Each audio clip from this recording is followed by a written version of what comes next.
counter proposal includes some concessions on revenue sharing and housing. I hope y'all being realistic with the revenue sharing.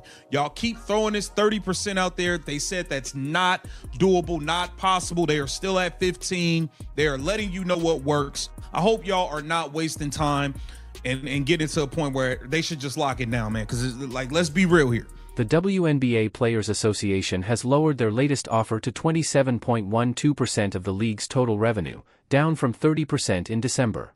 The league didn't respond to their previous offer for 6 weeks, not because they were busy, but to send a message: be realistic, or we won't even reply. The new proposal asks for an average of 27.12% over the agreement, including a $9.5 million salary cap in the first year. The league, meanwhile, is offering only $5.65 million for 2026. The difference between the two sides isn't getting smaller, it's huge, and with opening day coming soon, time is running out. Increase in salaries. Y'all still on this. Okay, it says defined as revenue before deducting expenses over the course of the agreement, including 25% and less than a $9.5 million salary cap in year one. So they've gone down $1 million on the salary cap for year one. It says in its previous proposal, December, the union asked for the players to receive an average of 31% of gross revenue, starting at 28% in year one, with roughly $10.5 million. Adam Silver warned the players months ago to stop focusing on revenue sharing and pay attention to the salary increases being offered instead. By 2031, maximum salaries could reach $2 million, and the average player could make $780,000, big numbers for a league that has been losing money. But the union kept pushing for gross revenue sharing, which matters because gross revenue is the total money the league makes before paying for anything: arenas, travel, medical staff, or chartered flights. The league says they can only work with net revenue, which is what's left after covering all the costs of running a professional sports league.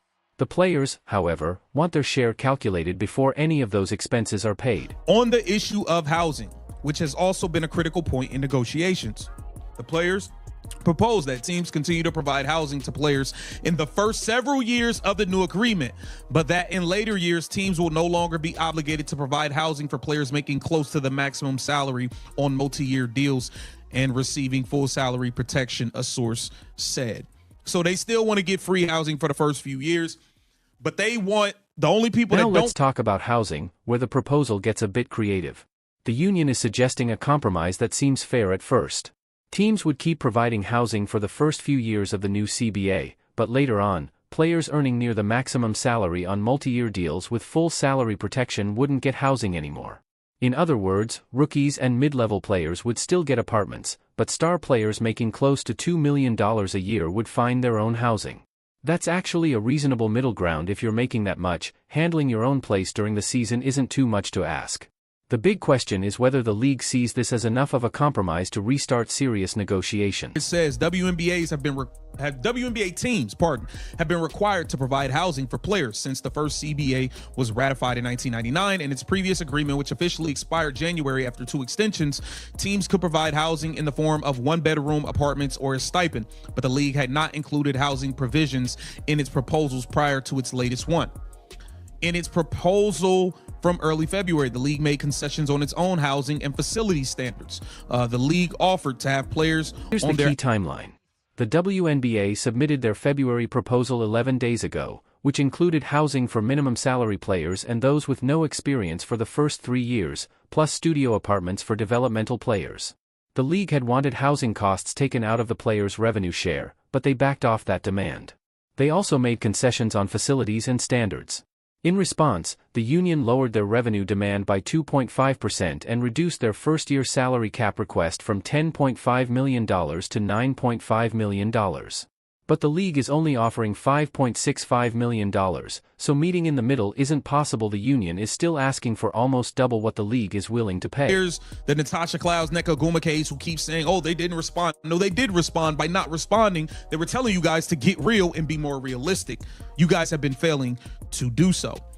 Here it says the two sides have not seen eye to eye on what a revenue sharing system should look like, with the league continuing to propose one based on net revenue and the WNBPA continuing to seek one based on gross revenue. It is unknown whether the league in December, ESPN reported the league's projection on the union's previous plan, $700 million in losses over the agreement, not $7 million, not $70 million, but $700 million. The league argued that the proposal would threaten the WNBA's financial health, while the union called that projection false.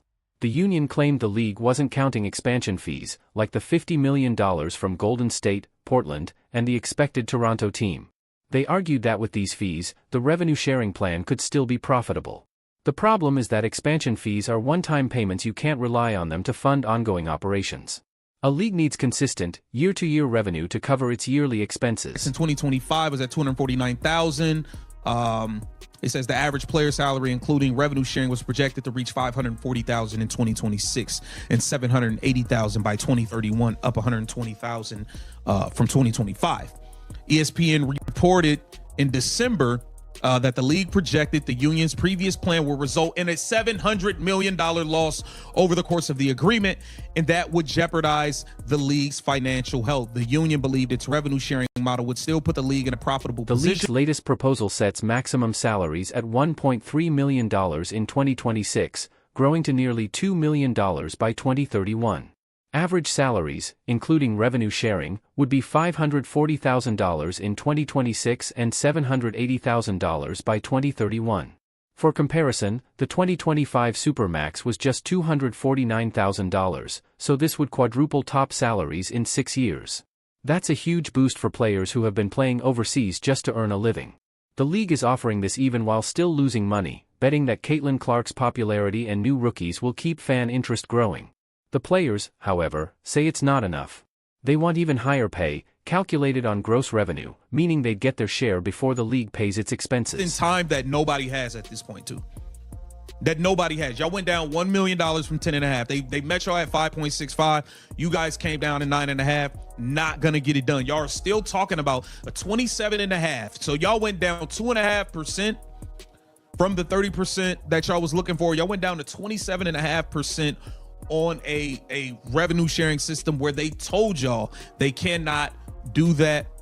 It's wild, man. It seems like they do not want to really get a deal done. The league let the union's December proposal sit for 6 weeks without responding, which frustrated players like Nika Omik and Tasha Cloud.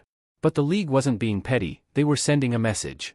The proposal wasn't different enough from earlier offers to justify serious negotiations. It was the same unrealistic numbers with only small tweaks. Now the union has submitted another proposal following the same pattern. They lowered the revenue share by 2.5% and cut the first-year salary cap request by $1 million.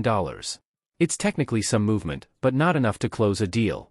It shows the union is willing to negotiate, but not willing to meet the league anywhere near their position. Because she's the reason that all this new money came in. She's the reason for all of it, and they are so thirsty trying to capitalize off of her and be greedy, as one of the players said, that they are now stripping the fans that are here to see Caitlin Clark. They're stripping them away from the ability to watch her play.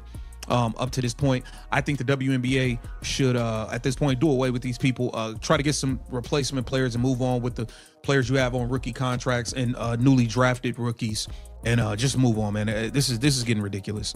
This is getting ridiculous, and I think all of us are tired of it at this point. The WNBPA sent in a new proposal. Get down in the comments. Let me know what you think about this latest proposal from the Players Union. Caitlin Clark has brought massive attention and money to the WNBA, with record TV ratings, sold-out arenas, and booming merchandise sales.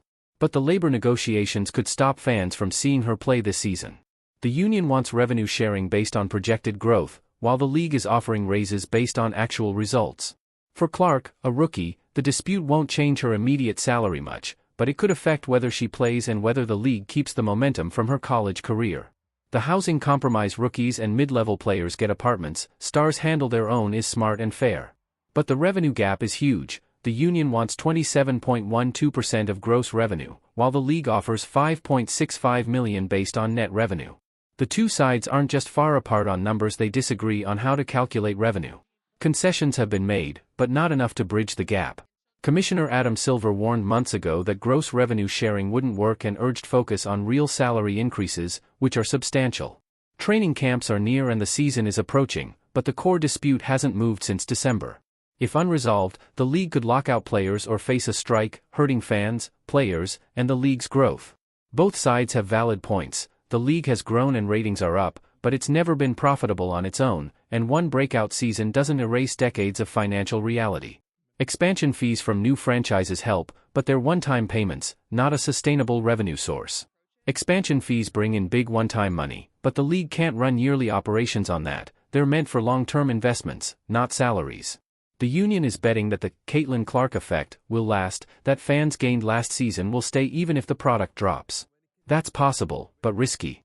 The league is taking the opposite approach, offering raises based on actual revenue while keeping finances sustainable. Right now, the union's proposal only makes minor concessions. The league will decide if it's enough to restart serious talks or if it's just cosmetic changes, which could mean another long